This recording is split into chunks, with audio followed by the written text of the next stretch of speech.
Jika kamu berniat membeli sebuah handphone baru untuk menggantikan handphone lama kamu, tentu kamu perlu membuat semacam list yang nantinya kamu jadikan sebagai pedoman sebelum kamu membeli handphone baru. Kamu bisa mempertimbangkan hal-hal apa yang sebenarnya kamu butuhkan dari sebuah handphone baru itu.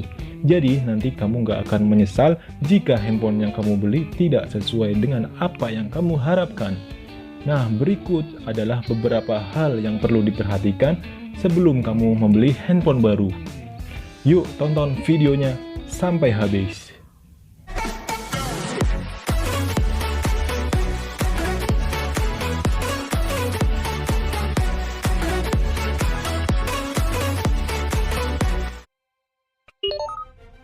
Yang pertama ada sistem operasi atau biasa disebut dengan OS, yaitu suatu sistem perangkat lunak atau software yang mengontrol kinerja handphone agar pengguna dan perangkat saling terhubung.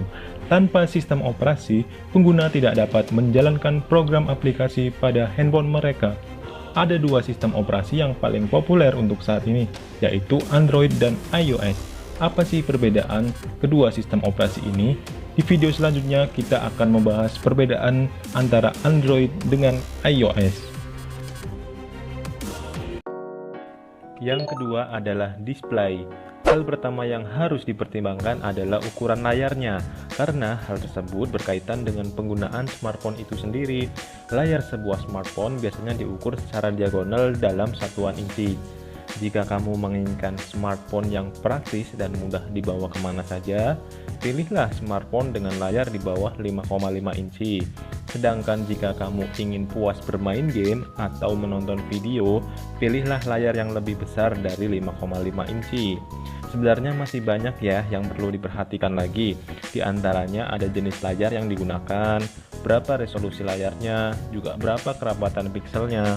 Semua itu akan mempengaruhi kualitas tampilan serta ketajaman gambar yang disuguhkan. Yang ketiga adalah memori. Memori yang dimaksud di sini adalah RAM dan ROM. Apa itu RAM? RAM merupakan singkatan dari Random Access Memory.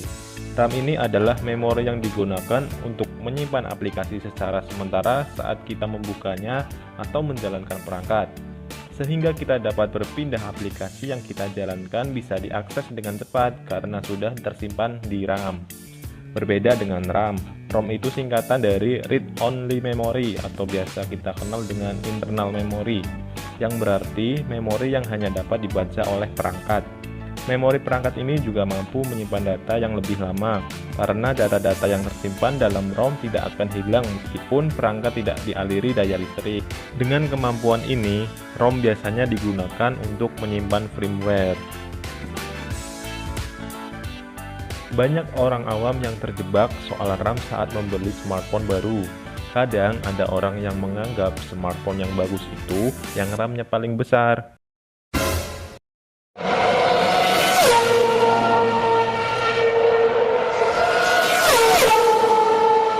Padahal dia belum tahu cara kerja RAM itu bagaimana. Dan ini juga yang kadang menjadi senjata para penjual untuk menarik konsumen. Nah, mari kita buat sebuah analogi tentang RAM supaya kamu lebih mudah memahaminya. Nah, di sini ada meja, kemudian ada buku-buku, dan kemudian ada rak buku. Kita ibaratkan meja itu adalah RAM, buku-buku itu adalah aplikasi, dan rak buku itu adalah internal HP. Nah, di sini ada dua meja. Yang pertama meja ukuran kecil, dan yang kedua meja berukuran besar. Meja kecil ini kita ibaratkan RAM kecil. Di meja ini kita buka buku-buku atau aplikasi yang kita ambil dari rak buku. Karena mejanya kecil, jadi hanya bisa menampung sedikit buku. Kalaupun dipaksa untuk menaruh dan membuka banyak buku, alhasil ruang kosongnya semakin sedikit. Dan kita akan sulit saat membuka lembar demi lembar, dan kita juga harus menutup buku itu terlebih dahulu dan mengembalikan ke rak penyimpanan lagi sebelum kita membuka buku yang lainnya.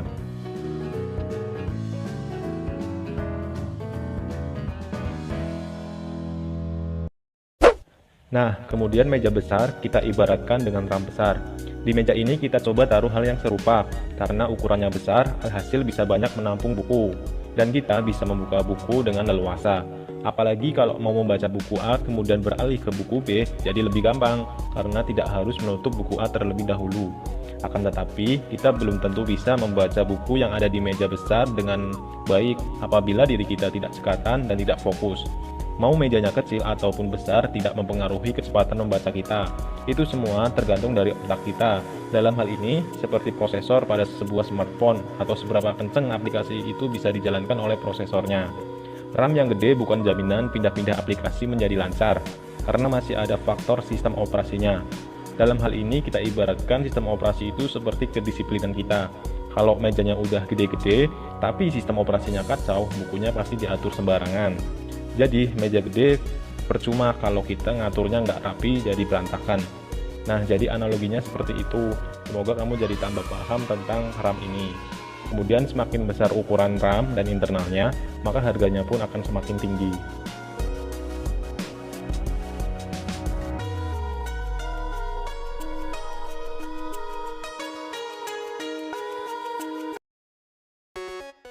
Yang keempat, kamera.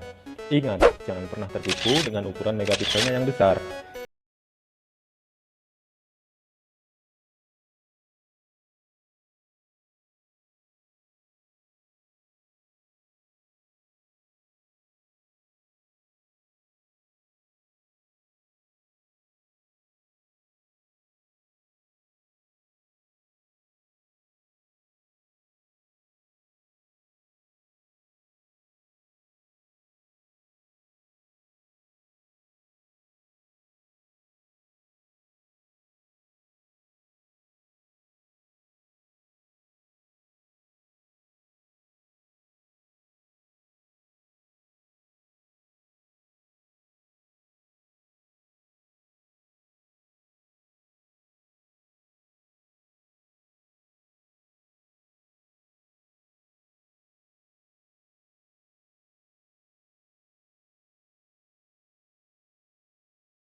Yang kelima, baterai. Buat kamu yang memiliki aktivitas mobile yang tinggi, carilah kapasitas baterai yang lebih besar. Hal ini akan membuat smartphone lebih lama digunakan untuk aktivitas kamu. Jika kamu memilih baterai dengan kapasitas yang besar, carilah juga yang sudah mendukung pengisian daya cepat atau fast charging, karena agar waktu pengisian daya kamu itu tidak terlalu lama. Awet tidaknya baterai itu tergantung pemakaian penggunanya ya. Jika baterai besar pun, kalau penggunanya barbar, dipakai non-stop, ya juga cepat habis.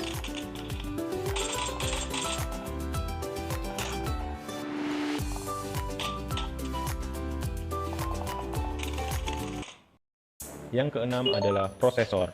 Prosesor merupakan pusat atau otak dari segala kinerja yang dioperasikan pada sebuah smartphone, atau biasa kita kenal dengan nama CPU, Central Processing Unit.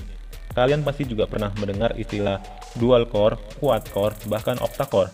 Apa sih maksudnya itu? Dan juga banyak yang beranggapan jika smartphone dengan core tertinggi lah yang paling mantap kinerjanya. Tapi jangan salah sangka ya, sebab disinilah pentingnya memahami istilah-istilah yang ada, agar kamu bisa memilih ponsel yang benar-benar cocok, baik dalam urusan fitur maupun harganya. Core bisa diartikan dengan inti, lalu dengan dual core, quad core, apa itu artinya? Nah, sederhananya gini, dual itu berarti dua, core adalah inti, berarti mempunyai dua inti. Nah, kalau quad itu artinya 4, dan kalau octa itu artinya 8. Ada yang beranggapan bahwa dengan jumlah core pada smartphone yang lebih banyak, berarti smartphone itu memiliki kemampuan yang lebih tinggi untuk menjalankan beberapa aplikasi secara bersamaan atau multitasking dengan baik. Sayangnya pendapat tersebut kurang tepat. Faktanya, smartphone yang sudah menggunakan prosesor octa-core pun sangat jarang bisa menggunakan ke-8 core-nya secara bersamaan. Sebab, untuk membuka aplikasi yang ringan-ringan cukup membutuhkan kerja dari 2 buah core saja, dan ke-6 core yang lain tidak digunakan. Hanya pada kasus-kasus tertentu ke-6 core itu bekerja, seperti pada saat kita memutar video HD, memainkan game berat, ataupun aktivitas-aktivitas aplikasi yang berat lainnya.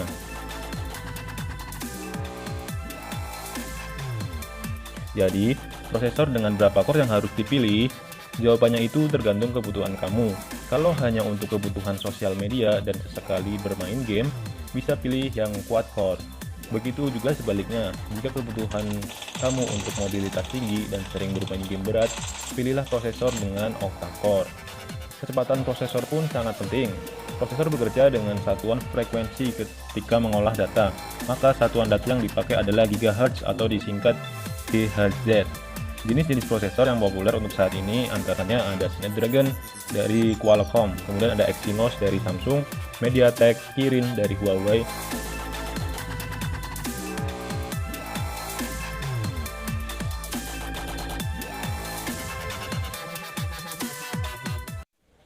Selain CPU, kemudian ada yang namanya GPU atau Graphic Processing Unit dan digunakan untuk pengolah grafis. GPU ini yang kita kenal ada Adreno, kemudian Mali, kemudian ada PowerVR. Sebenarnya tidak hanya CPU dan GPU saja ya, di dalamnya masih banyak komponen penting lainnya yang dijadikan satu, atau biasa disebut dengan SoC atau System on Chip. Nah, masih banyak sekali yang perlu dibahas mengenai prosesor ini, mungkin di lain kesempatan.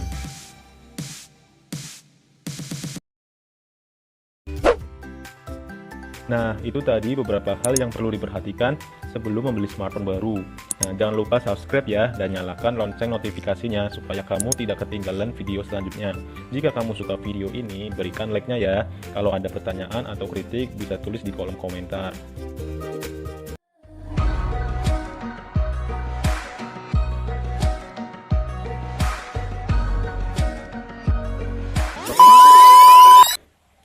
Bentar, ada yang ketinggalan. Hal yang sangat penting sebelum kamu memilih smartphone baru.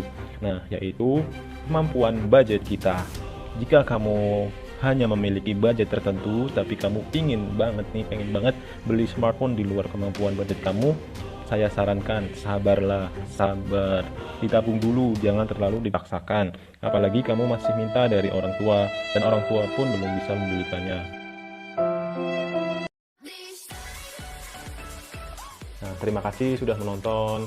Semoga videonya bermanfaat dan sampai ketemu lagi di video selanjutnya. See you.